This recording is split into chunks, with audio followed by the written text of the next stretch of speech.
हर एक पिता की ख्वाहिश होती है कि उसका बेटा उसकी विरासत को संभाले और ठीक वही विरासत संभाल रहे हैं बाराबंकी में शाश्वत Joshi. City Montessori school groups की जिस प्रकार से शाखाएं हैं ये आपसे किसी को बीच में छुपी नहीं है।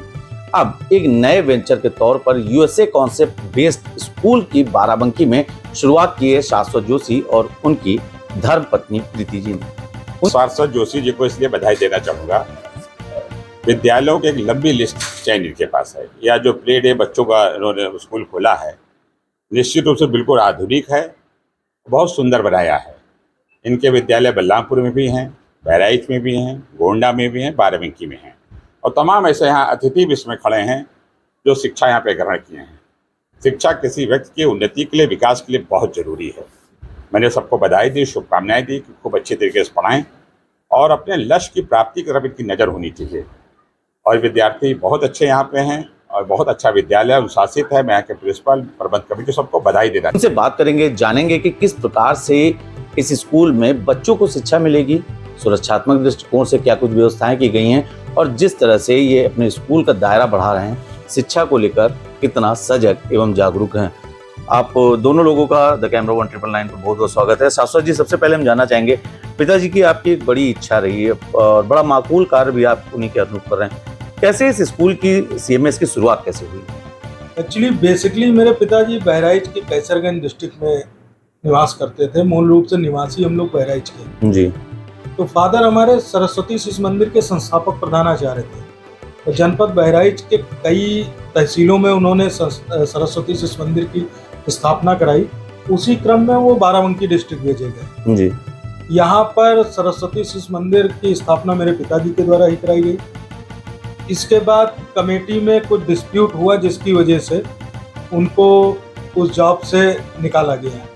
इस चीज़ को मेरे पिताजी बड़े आहत हुए और उन्होंने ये कहा कि अब मैं बाराबंकी डिस्ट्रिक्ट नहीं छोड़ूंगा जी, और यहीं पर अपना विद्यालय चालू करूंगा। उसके बाद इसी सोच के साथ, क्योंकि मेरी माताजी भी उनके साथ थी, अध्यापिका थी जी, और साथ में श्री एसपी पाठक जी जो अभी बाराबंकी सिटी मॉन्टेसरी स्कूल के संरक्षक भी हैं जी, वो मेरे पिताजी के साथी थे। तीनों लोगों ने मिलकर बाल शिक्षा निकेतन नाम से, हरिशंकर बाल शिक्षा निकेतन के नाम से यहाँ पर एक विद्यालय की स्थापना करी और 2-3 साल बाद उन्होंने पहला स्कूल 1977 में बाराबंकी सिटी मॉन्टेसरी स्कूल के नाम से स्थापित किया, जिस कंपाउंड में आप बैठे हुए हैं। आज इसकी बड़ी शाखाएं हैं, लगभग कितने आपने इसके शाखाएं अब तक चला चुके हैं और कितने विद्यार्थियों को आपके स्कूल के माध्यम से शिक्षा मिल रही है?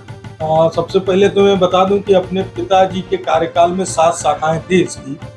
77 बाराबंकी के बाद 79, चूंकि हम लोग मूल रूप से बहराइच के निवासी थे, 79 में इसकी शाखा बहराइच में खुली, 80 में गोंडा डिस्ट्रिक्ट में, 82 में बलरामपुर में, और उसके बाद 2 ब्रांचें गोंडा और बहराइच में और बढ़ी और एक ब्रांच गोंडा में तहसील तरफगंज वहाँ पर खोली। 97 में पिताजी की मृत्यु के बाद माताजी मैनेजर बनी और उन्होंने फिर इसको आगे बढ़ाया और 2007 में तुलसीपुर शाखा हम लोगों ने चालू करी। उसके बाद उनके ना रहने पर मैं मैनेजर बना और उसके बाद हम लोगों ने Utraula city Montessori school, Balrampur city Montessori girls inter college, CMS hospital, CMS paramedical college, प्लेडेस बहराइच और आज ये 14वीं शाखा प्लेडेस बाराबंकी ओपन करी है। ये सारा सब कुछ city Montessori group of school trust, जिसका ट्रस्टी मैं और मेरी धर्मपत्नी प्रवृत्ति जोशी हैं और बाकी ट्रस्टी सदस्य हैं। इन सबके सहयोग से ही आज हम 14वीं शाखा का यहाँ पर शुभारंभ कर रहे हैं। प्रवृत्ति जी, आप एक महिला हैं, धर्मपत्नी हैं, एक बच्चे की माँ हैं। प्ले स्कूल के लिए जो सबसे बेहतर कॉन्सेप्ट होता है, कैसे आप लोगों ने डिसाइड किया और इसे मिला, कैसे आपने सोचा कि बच्चों की जो बेसिक ये चीज़ें पसंद हैं इसको कैसे अडॉप्ट किया आप लोगों ने? क्योंकि हम लोगों के पास भी एक किड है तो हम लोग ने सोचा कि इसको किसी अच्छे स्कूल में भेजे जहाँ सारी फैसिलिटीज़ हो, उसको किसी चीज़ की प्रॉब्लम ना हो। तो इसी तरह हम लोग ने अपने स्कूल के लिए भी सोचा अगर ऐसी थीम हम अपने स्कूल्स में लाएंगे तो मे भी हम लोग उसको ज़्यादा अच्छी तरीके से, जैसा हम लोग अपने बच्चे के लिए सोच रहे हैं, वैसे ही एटमॉस्फेयर हम और बच्चों को भी दे सकते हैं। लाइक उनका फ्यूचर भी ब्राइट हो सकता है, उन्हें भी सारी एमिनिटीज़ मिल सकती हैं जो वो डिजर्व करते हैं। तो इसलिए ये कॉन्सेप्ट हम लोग लेके आए हैं। This concept they will get everything in this school. They don't need to go anywhere. They will get best education, best food, best activities, they will get best in everything. And So what you decided for the security things for parents and students both? हम लोग यही सोचते हैं कि दोनों की security ऐसी होनी चाहिए, लाइक उनके लिए हम लोगों ने वो रखे हैं, डिवाइसेस हैं हमारे पास जिससे सारे रोल नंबर फिक्स हैं, they can't go even here and there without anybody permission, और टीचर्स हैं, स्टाफ्स हैं उनका टेक केयर करने के लिए। तो बच्चे सेफ्टी प्रोसेस है हमारे यहाँ, बच्चों को बहुत ही ज़्यादा सेफ एटमॉस्फेयर मिलेगा। ऐसा एटमॉस्फेयर मुझे नहीं लगता पूरे बाराबंकी स्कूल में उन लोगों को कहीं पे भी उपलब्ध होगी ये फैसिलिटीज। अच्छा शाश्वत जी, पढ़ाई के बारे में बात आती है, आपने टीचिंग स्टाफ रखा है, बच्चों का भविष्य उज्जवल हो, उन्हें अच्छी शिक्षा मिले, तो इसके लिए स्टाफ के लिए क्या क्राइटेरियाज आप लोगों ने रखे हैं? उनको हायर करने के लिए क्या उनको किस टेस्ट से, उनके क्या पैरामीटर आपने डिसाइड किए हैं? देखिए, अगर मैं बात CMS की करूं तो हम लोग ट्रेंड टीचर्स ही रखते हैं जो मिनिमम 5 ईयर एक्सपीरियंस जिनके पास हो, और फिर एक प्रोसीजर होता है इंटरव्यू का। जी, जो मैंने बताया कि हमारा ग्रुप बड़ा है, हमारी मैनेजमेंट कमेटी बड़ी है, हमारी एक पूरी टीम बैठी हुई है जो सिलेबस और टीचिंग पे ही वर्क करती है इस ट्रस्ट के अंदर, जो कमेटी से जुड़े हुए पुराने लोग हैं। तो एक प्रोसेस होता है इंटरव्यू का, उसके बाद वो इंटरव्यू क्लियर करना पड़ता है उनको टेलीफोनिक। और अगर मैं प्ले डेज की बात करूँ तो ये हम फ्रेंचाइजी बहराइच और बाराबंकी में, जी जी, इसमें टीचर्स की CV सेलेक्ट करने के बाद हम हेड ऑफिस नोएडा भेजते हैं, वहाँ से इनका कॉर्पोरेट ऑफिस मुंबई है, वहाँ से टेलीफोनिक इंटरव्यू के बाद ही वो कोई टीचर जो है जो डिजर्विंग कैंडिडेट होता है उसी को वो लोग आगे CV हमें फॉरवर्ड करते हैं उसको रखने के लिए। अच्छा, एक सवाल आप दोनों लोगों से है, वर्तमान समय में जो भी शिक्षा पद्धति चल रही है, तमाम मीडिया में भी आपने खबरें देखी होंगी, कहते हैं बच्चों के ऊपर बैग्स का बोझ ज़्यादा है, जो बच्चे पढ़ना चाह रहे हैं उनके ऊपर अभी से इतना बोझ ला दिया गया, parents are forced to buy books from the college campuses, इसको किस तरह से आप लोग देखते हैं और क्या वर्तमान समय में जो ये व्यवस्था चल रही है इससे शिक्षा पर क्या फर्क पड़ रहा है? लेकिन नितेश जी, मैं बहुत अच्छा प्रश्न आपने किया है और ये बात मैं सबसे कहता हूँ, हर चीज का क्लासिफिकेशन होता है, पेरेंट्स को भी क्लासिफिकेशन करना चाहिए। आज 46 साल हो गए, मेरी उम्र भी इतनी नहीं जब से ये स्कूल चालू हुआ, और हम लोग शिक्षा के क्षेत्र में, समाज सेवा के क्षेत्र में ही काम कर रहे हैं। रही बात जो पेरेंट्स गार्जियंस का, वो होता है कि आप एक जगह से बुक लेने को कर रहे हो, सारी चीजें कर रहे हो, ये एलिगेशन केवल प्राइवेट स्कूल्स के उन लोगों पे लगता है जो सुलभ है अपने गार्जियंस के लिए। आप अगर गौर करें, जो मैं बात बता रहा हूँ और इस चैनल के माध्यम से और लोगों को बताना चाहता हूँ कि कभी आप गौर करें कि किसी मिशनरी स्कूल के अंदर कोई फादर या मैनेजमेंट इतना सुलभ है कि आप जाके अपनी बात उनसे कह पाएं कि क्यों मैं बुक यहाँ से लूँ या सारी चीज़ें करूँ। ये नहीं करते। ये प्राइवेट स्कूल हम लोग चला रहे हैं, हम भी कोई वो नहीं करें। हमारे यहाँ वेबसाइट पर पूरी बुक लिस्ट पड़ी हुई। हमारी बुक, मैं दावे के साथ इस चैनल पर कहता हूँ कि मैं इस स्कूल के अंदर जितनी NCERT की किताबें कम रेट की लगी हुई हैं, वो दावा है कि वो आके जांच कभी भी प्रशासन करा ले, और हमेशा करता भी रहता है कि हमारी बुक ऐसी। लेकिन आपने एक महत्वपूर्ण बात कही कि आपके वहाँ जो भी बुक लिस्ट है वो वेबसाइट पर प्रदर्शित है, तो खुद ही एक ट्रांसपेरेंसी क्रिएट हो रही है, but rather than other schools जो कर रहे हैं उनके वहाँ ट्रांसपेरेंसी नहीं, इसीलिए अभिभावकों में पैनिक की स्थिति है। देखिए नितेश जी, शिक्षा को कई लोगों ने व्यवसाय बना दिया।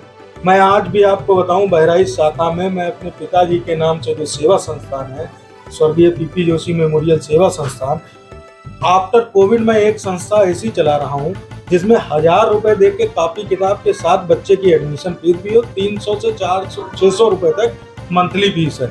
वो भी इसलिए फीस है क्योंकि जो शिक्षक वहाँ पर कोविड के बाद नौकरी नहीं पा रहे थे, अच्छे स्कूलों में निकाल दिए गए थे, उनको हम लोगों ने रखा कि भाई जो हमारा आ सकता है वो हम दे सकते हैं, बाकी अपने पास से लगा सकते हैं। सोच सबकी है, काम करना जो चाहेगा, जो समाज के लिए काम करना चाहेगा वो काम करेगा। और देखिए, कुछ हद तक तो पैसे की नीड सबको, कहीं पर कुछ कमर्शियल चीजें हैं, कहीं पर कुछ समाज सेवा भी है, सुविधाएं हम दे रहे हैं, उसकी चीजें ले रहे हैं, लेकिन यानी बिल्कुल ट्रांसपेरेंट तरीके से।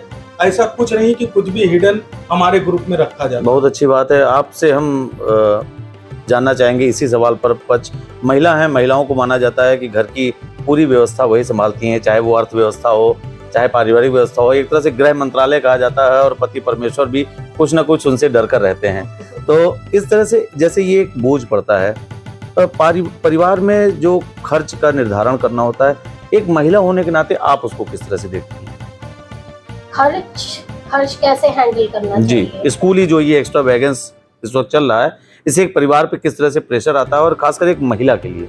बहुत मुश्किल है इन सब चीज़ों को हैंडल करना, इतना प्रेशर है। आप मैं ये भी जानते होंगे कि मैं हर टाइम फोर्स करती हूँ कि अब ये नहीं है, अब वो नहीं है, लेकिन फिर भी मुझे मैनेज करना पड़ता है, कभी अपनी चीज़ें थोड़ी सी कटौती करके, कभी घर की चीज़ें कटौती करके, लेकिन वो चीज़ें तो कंप्लीट करनी ही पड़ती हैं।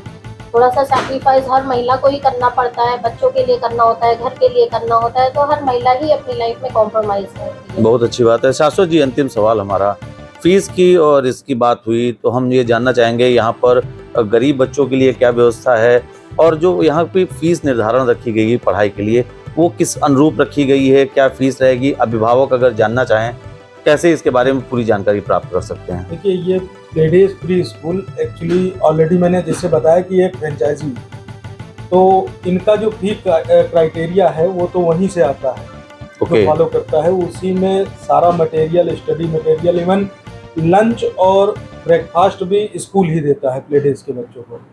इसके बाद हमारा जो 1st to 8th है वो भी NCERT सिलेबस है, इंग्लिश मीडियम है, CMS का। उसमें हमने फीस का रेशियो ऐसे रखा है कि कोई भी यानी मिडिल क्लास या लोअर क्लास का अभिभावक अपने बच्चे को यहाँ पढ़ा सकता है, पढ़ा भी रहे हैं। लगभग 300 से 400 बच्चे, चूँकि जगह छोटी है, 77 में तब ये नहीं पता था कि इतना बड़ा वेंचर बन जाएगा, होंगे, बहुत बड़ी ज़मीन चाहिए होगी।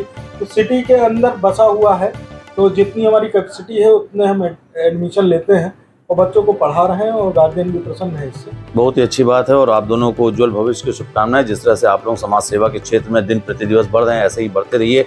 आप जोशी दंपति हैं, बाराबंकी में स्कूल शिक्षा को लेकर अलग जगा रहे हैं और USA कॉन्सेप्ट का एक विद्यालय यहाँ पर इन्होंने डाला है और इनका ये दावा है कि यहाँ पर जिस प्रकार से फीस रखी गई है हर प्रकार के अभिभावकों के लिए सुलभ है। साथ ही यहाँ पर एक महत्वपूर्ण बात उन्होंने ये कही कि इस विद्यालय में फीस या स्कूली किताबों के लिए की जो ट्रांसपेरेंसी पद्धति अपनाई जा रही है वो कहीं भी नहीं है और अपने आप में यह स्कूल जो बनाया गया है उनका दावा है कि अद्भुत एवं अलग किस्म का है। बाराबंकी से द कैमरा 199 के लिए नितेश मिश्रा।